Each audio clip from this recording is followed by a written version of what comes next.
The new Command & Conquer consists of 4 main pillars. So the first pillar is Frostbite, which is a whole new engine for us, really a whole new engine for real-time strategy that brings cutting-edge graphics and gameplay. Second pillar is live service. This product won't have everything in it the day that we launch, but it will grow over time as we add new game modes, new missions, new generals. Third pillar is, this is the full scope of a packaged good RTS, so we'll have 3 factions, we'll have skirmish, we'll have deathmatch, we'll have co-op, all of that but in a digitally distributed model. And then last, CNC heritage. So we are staying true to the core mechanics of RTS. It is base building, unit building, resource gathering, combat. We're not taking anything away from the formula that made all of the last Command & Conquer series so great.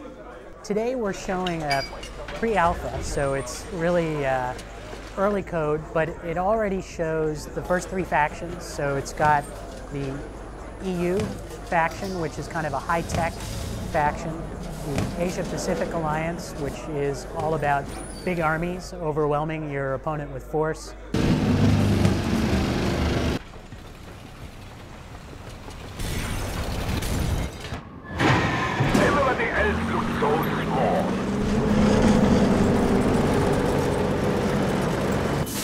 And then the Global Liberation Army, which is more of a subversive terrorist faction about stealth and about finesse tactics rather than about brute force.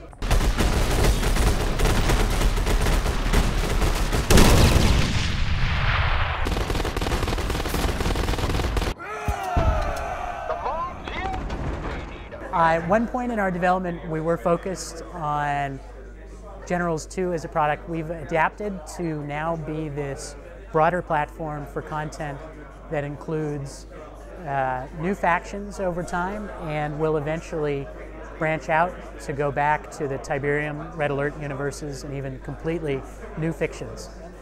So this project is starting with multiplayer, and it's fair to say that you can still play it single player, so there is a single player skirmish mode. There's also a co-op onslaught mode, we call it, where waves of enemy units come in and attack you.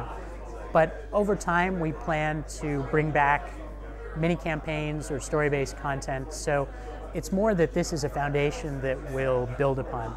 So our overriding gameplay method going into this was to take 30% of what came before, and we're starting in the Generals universe, and leave that intact. Another 30% will be very much along the same vein of what was in the previous game, but with modifications that make it fresh. 30% will be completely new units with new capabilities. So homage to the old, but enough content to have a brand new experience. The Generals universe was previously set in the near future, so this is now 10 years ahead of where the last Generals game was. And in fact, it's been 10 years since the last Generals game came out. So we're still near future. It's modern warfare, but there are some slight advancements. There will be some units, for instance, that have lasers, but of course that's not so far-fetched these days when they're already experimenting with that technology on military units. Hostile. Let's blast them. Blast them on the head.